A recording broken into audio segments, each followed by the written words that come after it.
Viva a África, terra dos nossos ancestrais. Viva a África, terra dos nossos antepassados. Viva a África, a terra abençoada, a terra fértil. Viva a África. Estamos aqui, africanos. Aprendemos as nossas línguas nacionais. Aprendemos a nossa raiz. Porque a nossa raiz africana é a nossa existência. A raiz africana é a nossa personalidade. Então, vamos voltar nas nossas raízes. Vamos aprender as nossas línguas nacionais.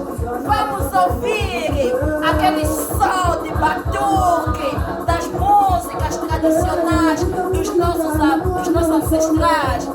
África, terra dos nossos ancestrais, a nossa cultura africana, o som do batuque das nossas músicas tradicionais.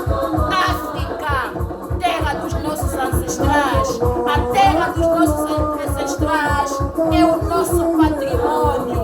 Então, vamos voltar na nossa cultura, a nossa existência, a espiritualidade do povo africano, a espiritualidade dos nossos ancestrais. África, o som do batuque da música africana, tá ouvindo?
Amamos a nossa África, amamos a terra dos nossos ancestrais, as nossas línguas tradicionais.